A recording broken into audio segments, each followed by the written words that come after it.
Welcome. आज के इस एपिसोड में आप सबों का स्वागत है।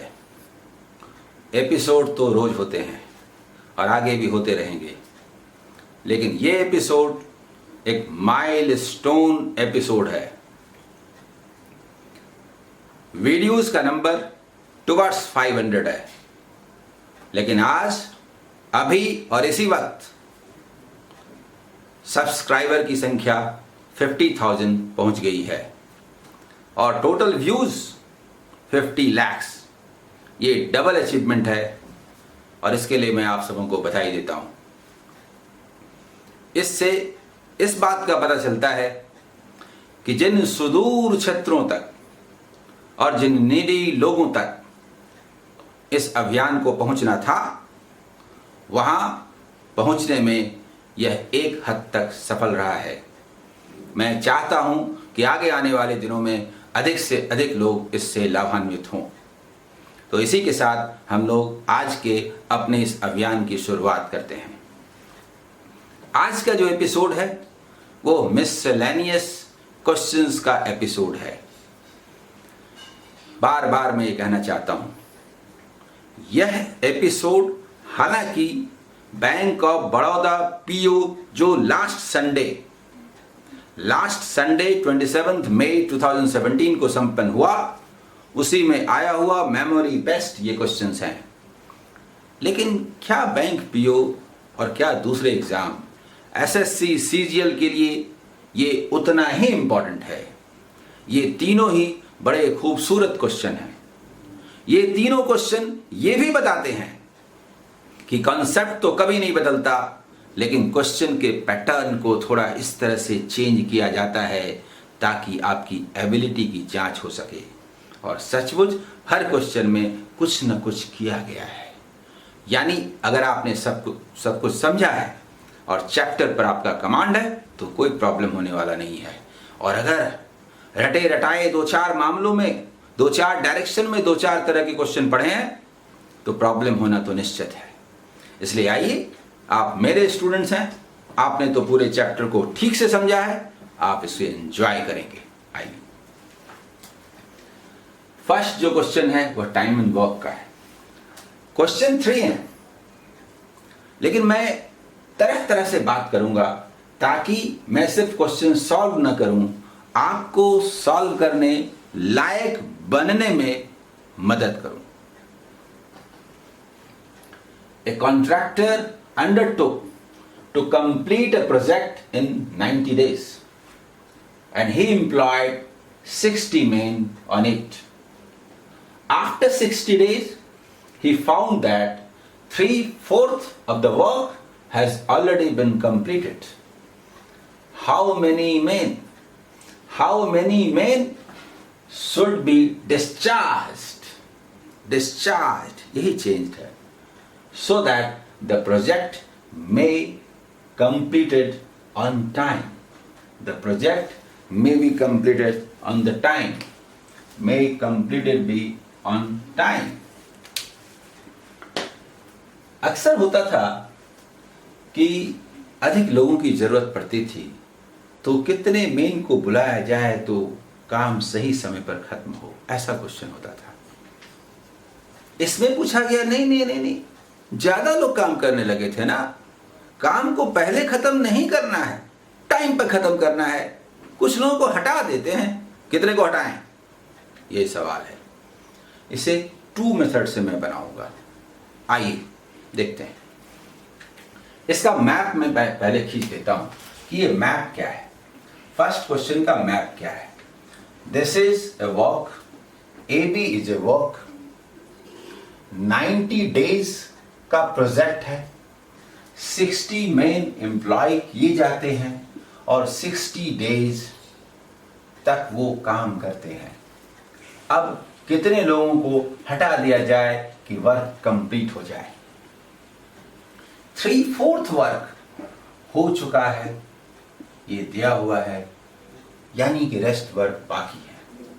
फर्स्ट मेथड, जब टाइम एंड वर्क आप पढ़े मेरे वीडियो सीरीज का, तो मैंने कई मेथड की चर्चा की थी, जिसमें एक था आंख मूंद के बनाना।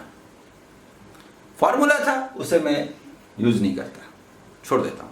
आंख मूंद के बनाना, याद कीजिए एम माने मेन, मेन नहीं strength, man women etc, days work etc। 60 main 60 days में 3/4 वर्क करते हैं। कितने मेन 30 डेज में 1/4 वर्क करेंगे? बोलिए, समझ में आया? कितने मेन की जरूरत होगी? ये लिखे, work should always be changed, work should always be changed. तो क्या चेंज 4 तो कैंसिल होता है, चेंज कीजिए तो 1/3 होगा नहीं? इस मेथड में क्या था, वर्क को चेंज कर देते हैं, तो चेंज करने से क्या होता है, 1 ऊपर और 3 नीचे, एंड देन कैंसल्ड। 30 into 2, 3 से 20 यानी 40। यानी रेस्ट वर्क जो है 1/4, इसको 30 डेज तक करते रहना है। कितने लोग चाहिए? 40 मेन चाहिए, तो 20 को हटा दीजिए, यहां 60 है ना जी, 60 है ना, इसमें 40 को हटा दीजिए। 40 की जरूरत है, 40 हटाइए जिसकी जरूरत है, तो कितना बचना चाहिए? 20 को हटा दीजिए, 40 को हटा दीजिए, 20 बचेगा, 20 हटा दीजिए, 40 बचेगा। 40 मेन की जरूरत है, आप इसे ऐसे लिखिए, 40 मेन की जरूरत है, 60 हमारे पास है, 20 मेन को हटा दीजिए। 40 मेन की जरूरत होगी 1/4 वर्क को करने में 30 डेज में, लेकिन हमसे ये नहीं पूछा है कितने की जरूरत होगी, हमसे पूछा है कितने को छोड़ दें। तो 60 है, 60 मेन है, 60 डेज है, 60 मेन है, 60 मेन यहां तक थे, उसमें से 40 मेन की जरूरत होगी, तो 20 को छोड़ दिया जाए, डिस्चार्ज कर दिया जाए। How many main should be discharged? 20 main, answer. ये समझ में आया? ये फर्स्ट मेथड है। अब मैं सेकंड मेथड की बात करता हूं, इसे मिटा दूं फर्स्ट मेथड, ठीक है? सेकंड मेथड की मैं बात करता हूं कि मान लीजिए कि 1 मैन 1 डे में 1 यूनिट वर्क करता है, तो 60 मैन 1 डे में 60 यूनिट वर्क करेगा। 60 मैन 1 डे में 60 यूनिट वर्क करेगा, 60 टॉयज बनाएगा, तो 2 डेज में 60 into 2 बनाएगा, और 60 डेज उसने वर्क किया, तो 60 into 60 3600 यूनिट वर्क किया। 60 में 60 डेज तक वर्क करता है, यानी कि 3600 यूनिट वर्क करता है, 3600 टॉयज बनाता है। और ये काम पूरा काम नहीं है, ये 3/4 है, यानी 1/4 बाकी है, यानी 4 यूनिट्स वर्क माने तो 3 ही हुआ है। 3 means 3600, 1 को होना है, 1 means how much? That means 1200। 1200 units work होने हैं, पर वो तो 30 डेज में होने हैं, 30 डेज में होने हैं, तो 40 यूनिट्स वर्क पर डे चाहिए।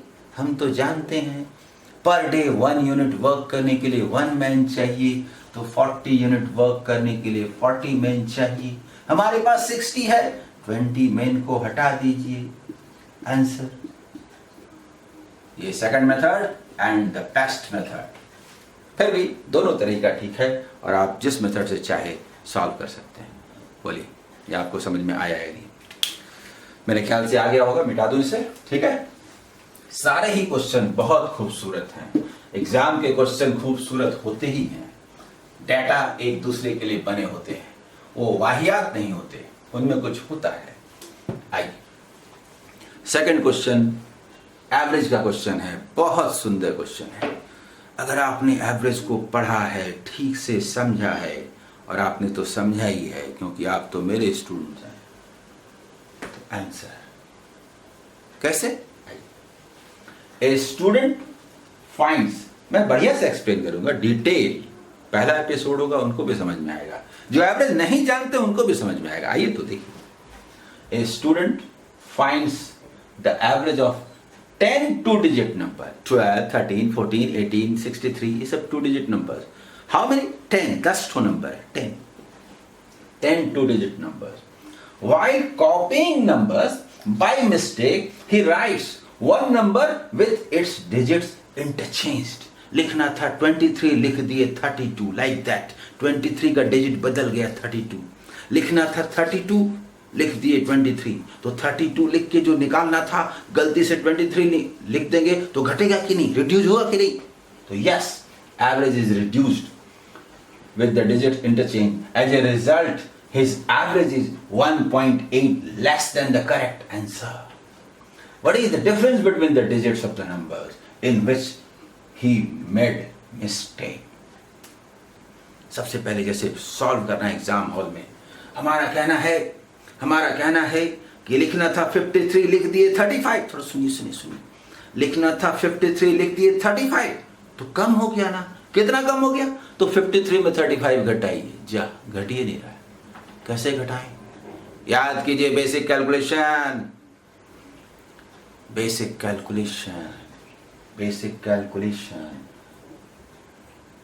35 और 53 इसका डिफरेंस हुआ 9 इंटू 5 और 3 का डिफरेंस 2. 9 इंटू 2 18. जब भी ऐसे डिफरेंस आते हैं 9 इंटू 2, 9 इंटू 3, 9 इंटू 1, 9 इंटू 4. और यहां दिया है कि एवरेज घट जाता है, हर किसी का वैल्यू घट जाता है. 10 नंबर्स हैं, सब में 1.8 लेस हो जाता है, यानी 18 लेस हुआ ना total. 18, 9 into 2 is the difference. Answer नहीं समझे?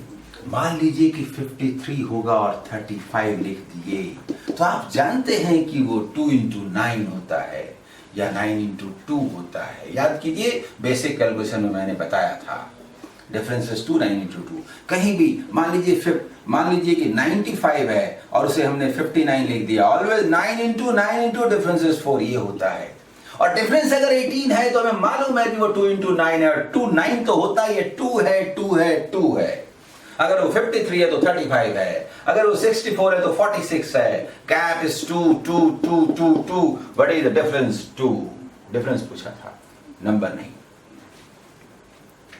समझ में आया? हर एक का वैल्यू 1.8 लेस होगा, तो 10 का वैल्यू 18 लेस होगा. 18 कैसे लेस होगा? 9 into 2. 9 into difference between the digits. What is the difference between the digits? 2. यही तो पूछा था. कितना सुंदर क्वेश्चन है, बताइए. जिसका कॉन्सेप्ट क्लियर है वो तो पढ़ते साथ आंसर 2, और जिसका क्लियर नहीं है वो तो इसको मानते रह जाएंगे, बनाते रह जाएंगे. बोलिए, ये फील हो रहा है कि नहीं आपको? समझ गए? इसके बाद थर्ड क्वेश्चन आए. हर क्वेश्चन में कुछ न कुछ है. सीधा जैसे आप पढ़ते आते हैं वैसा नहीं है. थोड़ा भी अलर्ट ना रहे, गड़बड़ हो जाएगा. एसएससी सीजीएल के लिए बहुत इंपॉर्टेंट है, इनको ध्यान से देखिए. A and B entered into a partnership with ₹700 and ₹600 respectively. After 3 months, A withdrew 2/7 of his stock, but after 3 months more, he put back 3/5 of what he had withdrawn. The profit at the end of the year is ₹726. Then how much of this should A receive? बताता हूं, एकदम बताता हूं, बढ़िया समझ में आएगा.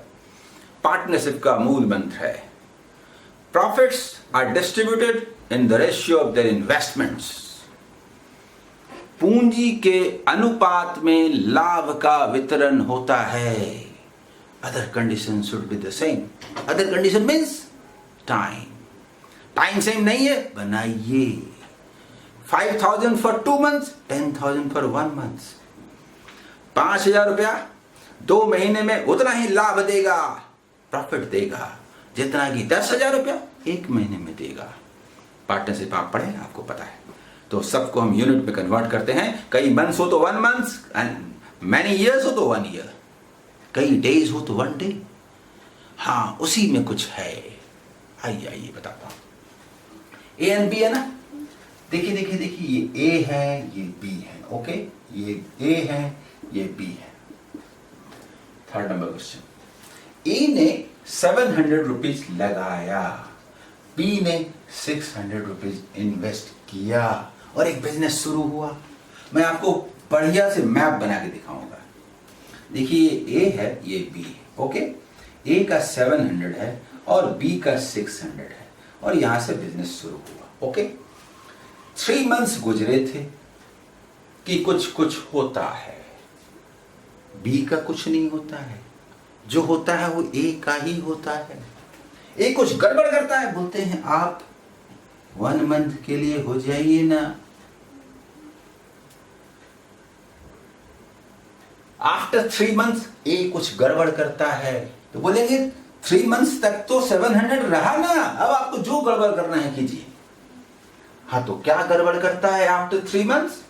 ए withdraws to 700 है तो 7 में 2 तो 700 में 200 निकाल लेता है, 200 निकाल लेता है तो 500 बच जाता है। 3 मंथ्स तक तो यही हिसाब है। दैट कंटिन्यूड फॉर नेक्स्ट, आगे के लिए चलता है। बट आफ्टर 3 मंथ्स मोर, और 3 महीने गुजरे। 3 महीने गुजरे तो 3 महीने रहा ना भाई, हिसाब कर देते हैं ना। और 3 मंथ्स गुजर गया तो he put back 3/5 of what he had withdrawn। जो पैसा उसने निकाला था उसका 3/5, 5 means 200 तो 3 means what?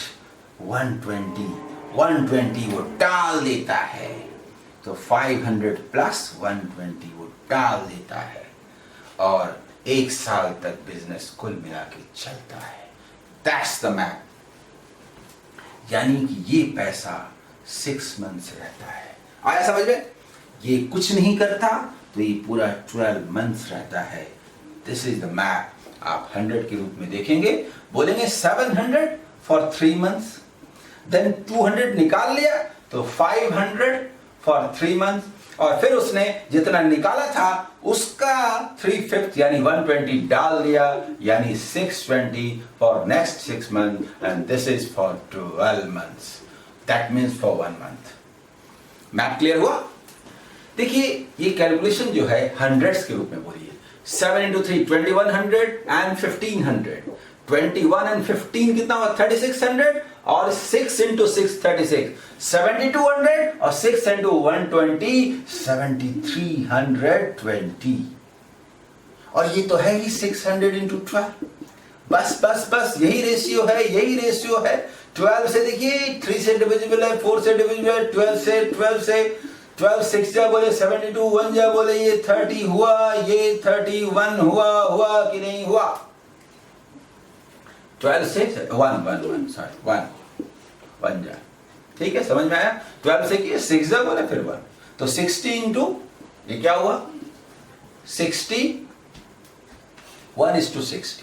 अब जरा सोचिए ए को यदि 61 रुपीज मिलेगा तो बी को 60 मिलेगा तो टोटल 121 ना होगा?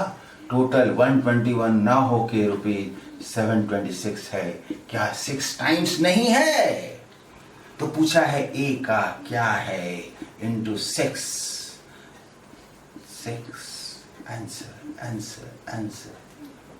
366। This is the answer. बोलिए समझ में आया? अगर बी का पूछते तो इंटू 6 360 होता। क्लियर? हमने क्या किया देखिए फिर से एक बार समझ लीजिए।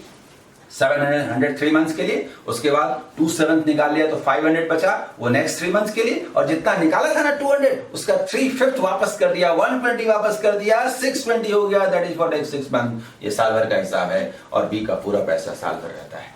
इसके बाद आप सिंपली यही रेशियो है कैपिटल का, समान समय में यही रेशियो है प्रॉफिट का। इसी रेशियो में सिर्फ 726 को डिवाइड कर दिए, ए को कितना मिला तो 366।